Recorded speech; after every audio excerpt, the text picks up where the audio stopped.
안녕하세요. 올해 32살 여자입니다. 결혼을 앞두고 있었는데 이젠 정말 예비신랑의 내로남불식 효도에 지쳐서 헛된 기대는 그만하려고요. 예비신랑은 저보다 1살 연상이고 중견기업에 다니고 있는 회사원입니다. 저는 시간제 강사를 하면서 운동 가르치면서 돈을 벌고 있어요. 장소를 대여해서 일정의 수수료 형식으로 자리세를 내고 수업을 하는 형식으로 일을 하고 있어요. 제가 이 일을 오래 해오면서 수강생들에게 입소문도 많이 타고 꼭 제가 아니면 안 배우겠다고 하시는 분들도 많아서 제 자랑처럼 들릴 수도 있겠지만 강의료가 조금 비싼 편에 속합니다. 그래서 사실 그렇게 일을 매달려서 하지 않아도 한 달 제가 사는데 지장 없고 취미생활이나 여가생활 다 즐길 수 있을 만큼 벌고 있어요. 제가 마음먹고 일을 더 한다면 웬만한 대기업 다니는 사람들 못지않게 벌 수도 있습니다. 하지만 그렇게까지는 일을 하고 싶지는 않아서 적당한 선에서 워라밸을 찾아 여가를 즐기면서 살고 있고요. 그래서 벌이 자체는 중견급 기업 다니고 있는 예비신랑에 비교하면 제가 조금 낮은 편이기는 합니다. 하지만 제 벌이는 제가 하기에 따라 더 많아지기도 하는 제 직업적인 특성이 있다 보니 벌이에 대해서는 제가 부족하다는 생각을 가져본 적은 한 번도 없어요. 예비신랑도 결혼 이야기하면서 자기 월급이 그래도 평균 이상은 되다 보니 제 체력을 다 소비하면서까지 돈을 벌기보다는 어차피 집안일하고 살림은 누군가 해야 하니 제가 돈을 덜 버는 부분에 대해서 자기는 불만이 없고 이해한다고 했었습니다. 저는 어머니가 일찍 돌아가셨고 그래서 아버지와 제 남동생 이렇게 세 가족이서 살고 있어요. 남자친구는 저랑은 반대로 아버님께서 어렸을 적에 집을 나가시고는 연락이 두절되었다고 했고 홀어머니 밑에서 연년생인 여동생과 둘이 힘들게 자라왔다고 합니다. 다른 점이 있다면 저는 그래도 아버지께서 아직도 현역에 계시기도 하고 어머니가 먼저 떠나시기는 했지만 이후로도 쭉 외가와 연락을 하고 지내면서 사랑 듬뿍 받으며 자라왔어요. 반대로 남자친구는 아버님이 집을 나가시면서 자연스럽게 친가와는 연락이 두절되었다고 합니다. 어머님 혼자서 두 남매를 키우는데 힘이 들었지만 아버지가 집을 나갔으니 어머님의 시댁에서는 어머님을 포함한 남자친구의 가족들은 이제 남이나 다름없다며 도움의 손길을 내밀지 않았다고 합니다. 그런 어려운 상황 속에서도 남자친구 서울에 있는 4년제 대학 보내고 좋은 곳에 취직할 때까지 뒷바라지 해주신 걸 보면 어머님도 참 대단하신 분이라는 생각이 들었어요. 제가 외가에서 사랑을 듬뿍 받으며 자랐다고는 하지만 저희 친가나 외가가 경제적으로 넉넉한 형편도 아니고 당시에 보호가 필요할 만큼 어렸던 저희 때문에 아버지는 종사하시던 직장을 그만두시고 저희를 돌보면서 밤에는 저희를 맡겨놓고 일을 하셔야 했어요. 제가 학교 다녀와서 동생 돌보면서 제 앞가림 정도 할 수 있는 나이가 될 때까지 아버지는 그런 생활을 오래 하셔야 했고 덕분에 아버지는 남들보다 빨리 건강에 문제가 생기셨습니다. 아직 현역으로 일을 하고 계시지만 아버지의 건강 상태로 가질 수 있는 직장이 많지가 않아서 그렇게 여유롭게 벌고 계시진 않았어요. 그러다 보니 집안 분위기상 제가 항상 제 남동생에게 양보를 하면서 자라왔습니다. 어쩔 수 없는 상황 속에서 제가 동생에게 양보하는 건 남자 여자 문제가 아니라 동생의 누나로서 제가 당연히 희생했어야 하는 부분이라 생각했고 그 부분에 대해서 불만이 많지는 않았어요. 물론 저도 처음엔 공부가 하고 싶었지만 집안 형편상 장학금을 비교적 받기 쉬운 운동 쪽으로 고개를 돌려야 했었어요. 그나마 다행인 건 제 남동생이 공부를 워낙에 잘하기도 했고 집안에서도 적어도 제 동생에게만큼은 공부하는데 지장이 없도록 물심양면적으로 지원을 해주셨으니 그건 다행이라고 봐야겠죠. 아무튼 양가 형편이 그렇게 넉넉지 않은 편이다 보니 저나 남자친구나 둘 다 결혼을 하게 되더라도 양가 어른들께 도움은 받고 싶지 않은 마음은 같았습니다.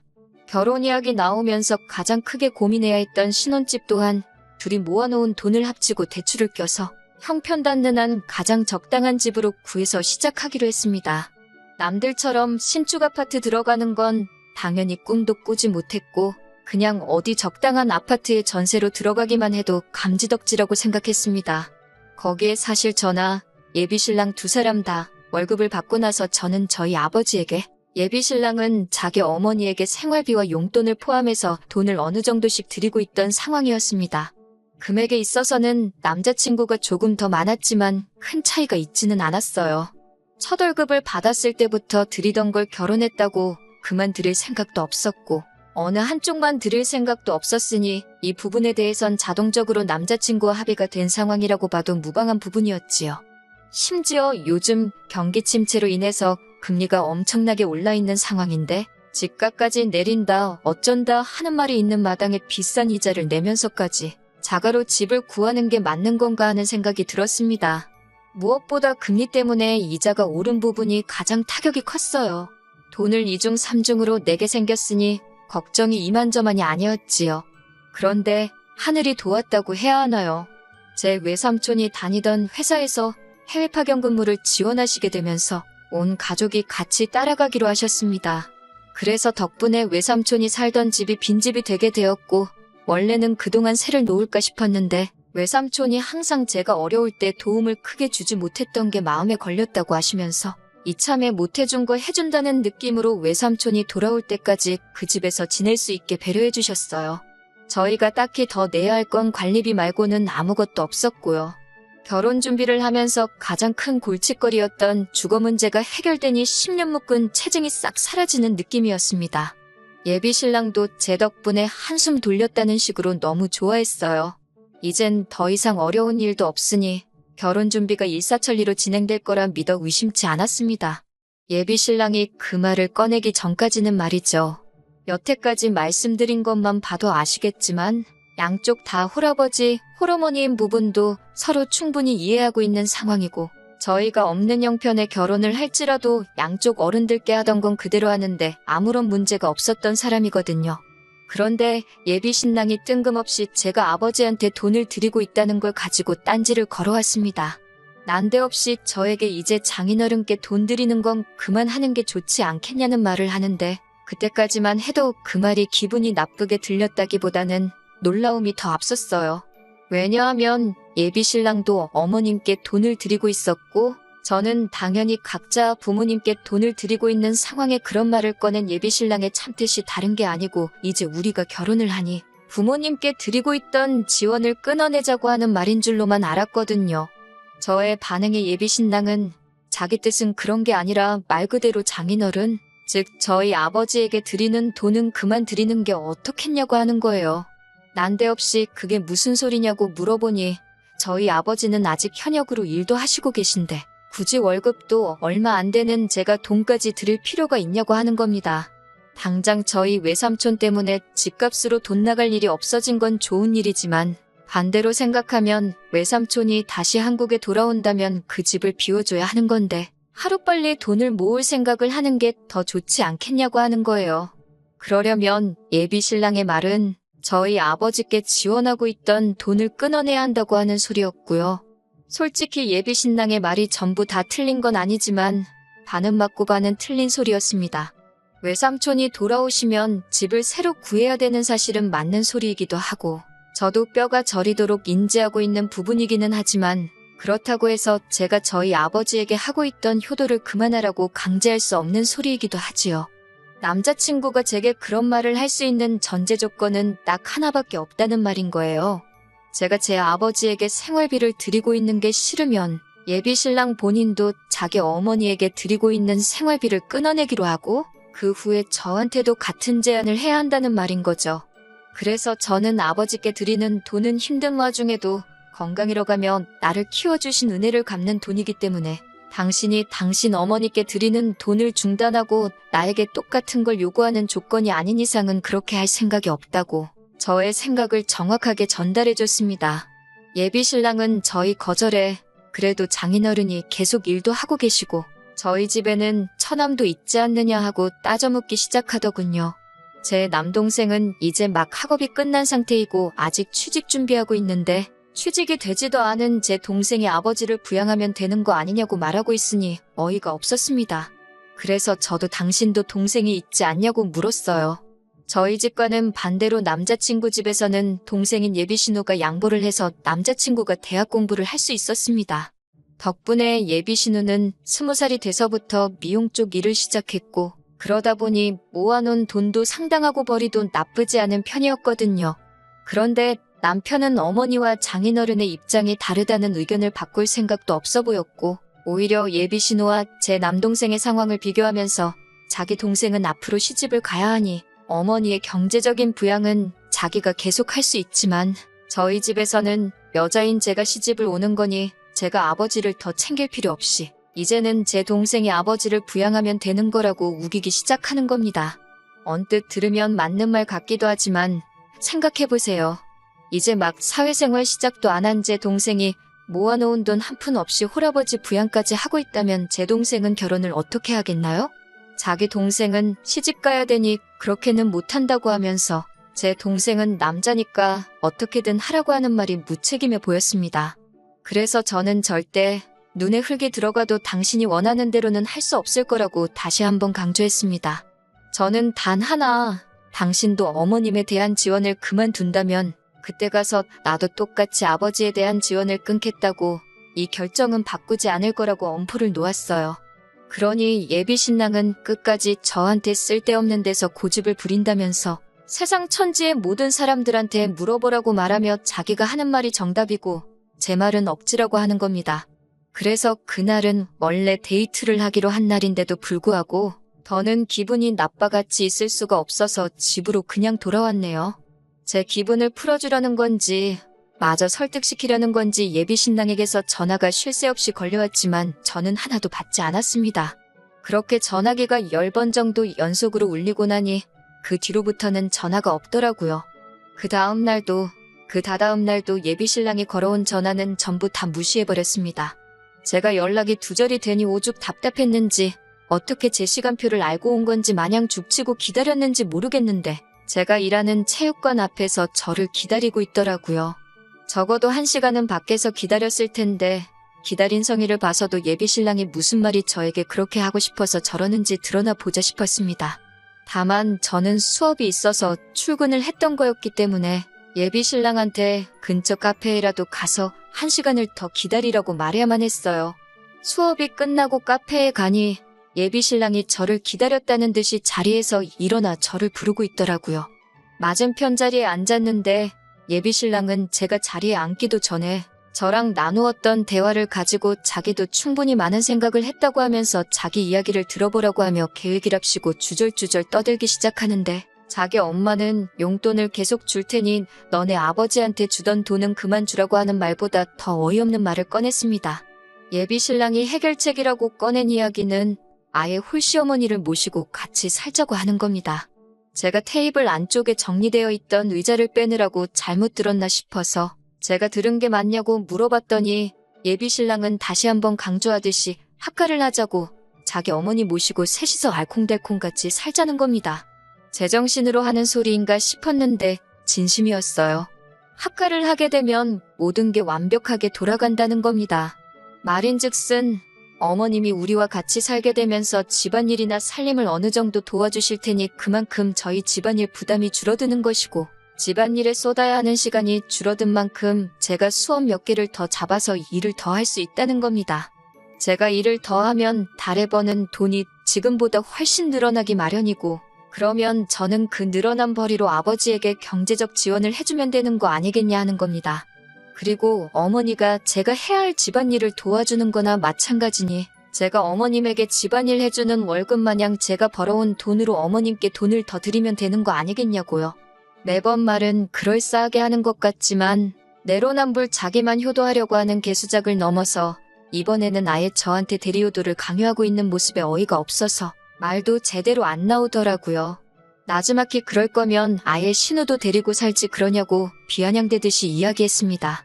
그런데 예비 신랑은 눈치가 없는 건지 없는 척을 하는 건지 얼굴에 웃음꽃이 활짝 피더니 진짜 그래도 되냐고 하는 겁니다.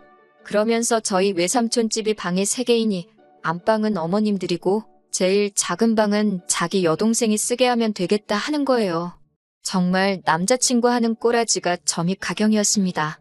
예비 신우는 집안일은 못 도와주지만 빨래나 설거지 같은 걸 시키겠다고 하면서 집안일을 그렇게 크게 도와주는 게 아니니 한 달에 한 20만 원만 용돈하라고 주면 되겠다고 하면서 아주 지 식구들 줄 돈을 제가 번 돈으로 털어먹으려는 계획을 얼굴색 하나 변하지 않고 세상에서 제일 착한 사람이냥 연기하면서 떠들고 있더라고요. 누가 보면 제가 악덕 며느리, 악덕새 언니라도 되는 것처럼 말입니다. 듣자 하니 얼토당토하는 터무니없는 말만 늘어놓길래 오죽하면 제가 속으로 혹시 저 중에 하나만 내가 오케이 하도록 저런 어이없는 말만 주르륵 늘어놓고 있는 건가 하는 생각이 들었어요. 어디 한번 갈 때까지 가보자는 말인가도 싶어서 저도 듣고만 있다가 한마디 건넸습니다. 지금 어머님을 모시고 신우까지 들여서 살자는 이야기하는 거면 어차피 방도 3개인 집에서 시작하게 되었는데 길게 이야기할 게 뭐 있냐고. 나도 똑같이 우리 아버지 모시고 동생 데리고 들어와서 살겠다고 했습니다. 사실 이때까지도 결혼을 뒤집어버리겠다 하는 생각보다 예비 신랑에게 자기가 하고 있는 말들이 얼마나 터무니없는 상황인가를 똑같은 방법을 써서 알려주고 싶었어요. 그런데 예비 신랑 반응이 더 어이가 없더군요. 곰곰이 생각하는 척을 하더니 그것도 좋은 방법이겠다 하는 겁니다.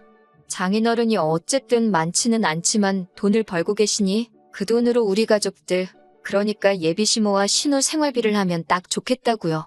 그런데 또 한 번 곰곰이 생각하더니 그래도 1,000원까지 드리는 건 조금 무리가 있다면서 1,000원은 그냥 독립시키면 안 되나? 하면서 혼자 중얼거리는 거예요. 제 동생은 또 뭐 때문에 같이 못 살겠냐 하니 그래도 예비 신우랑 제 동생이 장성한 두 남녀인데 한 공간에 있다가 겹사돈이 될 수도 있는 거 아니냐고 합니다. 그러면서 자기 동생, 그러니까 예비 신우는 이제 자리도 잡히고 안정적으로 돈을 벌고 있는 상황인데 처남은 지금 직장도 없지 않냐고 하면서 자기 여동생을 넘보기에는 한참 멀었다고 하는 거예요. 예비 신우는 더 좋은 남자를 만날 자격이 있다나요? 그것도 어이가 없었습니다. 예비 신우 직업을 무시하는 게 아니고 손아랫 사람이라고 하지만 사실 예비 신랑하고 연년생이라 저랑 동갑이거든요. 저도 경력이 쌓이고 쌓여 지금 안정적인 수입원이 생겨있는 것처럼 신우도 똑같이 20살부터 일을 시작했으니 현재 자리를 잡고 안정적인 상황이 돼 있는 건 당연한 일이라고 생각합니다. 그에 반해 제 동생은 이제 27돼서 공부를 마치고 취직 준비 시작한 지도 얼마 되지 않은 데다가 예비 신랑 다니는 정도의 회사에서는 제 동생 데리고 가고 싶다고 스카우트 제의가 먼저 오고 있는 상황인데 어디 제 동생을 지 여동생에 비할 게 안 된다느니 조건이 딸린다느니 그런 이야기를 하는 건지 웃기지도 않았습니다. 애초에 예비 신우라는 특이한 조건을 떠나서 저도 제 동생이 저랑 동갑내기 여자를 결혼할 상대라고 데리고 온다면 기분이 별로일 것 같거든요. 그런데 예비 신랑은 끝까지 자기는 관대하고 자기 가족들은 도와줘야 하고 처가와 시가 차별을 두지 않고 양가에 잘한다는 식으로 씨알도 먹히지도 않을 연기를 하면서 말도 안 되는 조건을 갖다 붙이고 있으니 어이가 없었습니다. 거기서 끝냈어도 충분히 정이 떨어졌을 텐데 예비 신랑이 덧붙인 한마디에 저는 이 결혼을 완전 쪽내야겠다 결심을 하고 말았어요. 처남이 자기 여동생을 꼬셔가서 겹사돈이 되면 어떡하냐는 말도 발칙해서 어이가 없었는데 곰곰이 생각해보더니 결국에는 우리 아버지도 같이 모시고 사는 건 넌센스가 아니냐고 하는 겁니다. 아무리 장인어른이라고 하실지라도 남자이고 혼자 된 지 오래되셨는데 혹시나 집에 아무도 없을 때 저희 아버지가 자기 어머니를 어떻게 할 수도 있지 않겠냐고 하면서 혼자 아주 아침 드라마에도 나오지 않을 말도 안 되는 이야기를 꺼내면서 결국에는 지 엄마랑 여동생만 같이 합가해서 사는 게 좋겠다고 하는 겁니다. 장인어른이 벌어오는 돈 몇 푼 때문에 자기 엄마를 위험한 상황에 놓이게 할 수 없다나요? 그 말 듣자마자 제가 마시고 있던 아이스커피 잔을 들어서 예비 신랑 얼굴에다가 있는 힘껏 끼얹어 버렸습니다.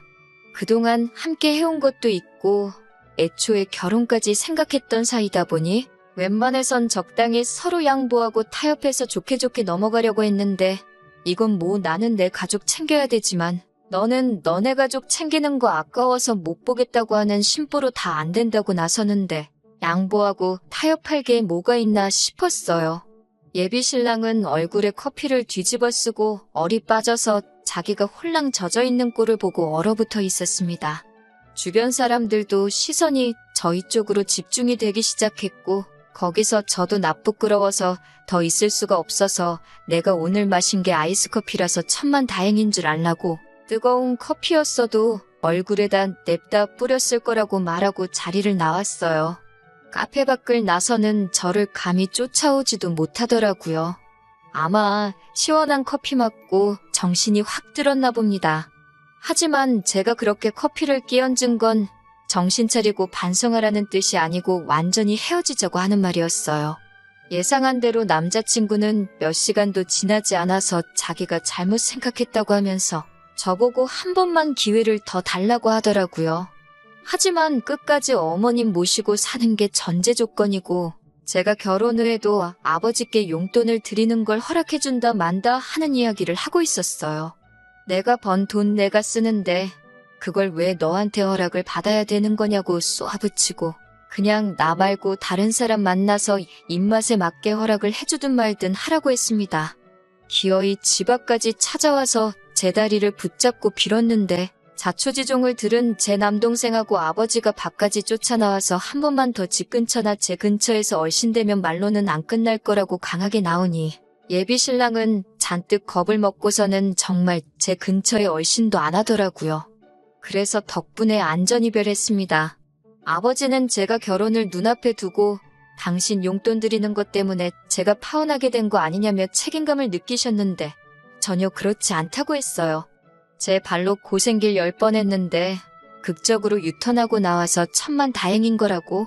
제가 아버지한테 효도를 안 하고 있었다면 유턴할 기회조차 없었을 거라고 말씀드리니 아버지는 다행이라고 말하시면서도 끝까지 쓴웃음을 지으시는 게 마음 한구석에는 아직도 당신이 부족하셔서 제가 파혼하게 된 거라는 책임감을 느끼고 계시는 것 같습니다.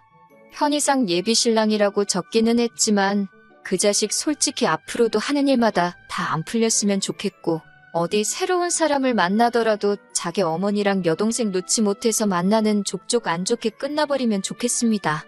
한동안은 저도 지쳐서 혼자로 지내겠지만 제 가족들을 자기 가족 챙기듯 아껴주는 그런 사람이 나타나면 그게 똥차가 가고 벤츠가 나타난 게 아닌가 생각하고 긍정적으로 만나볼까도 생각 중입니다.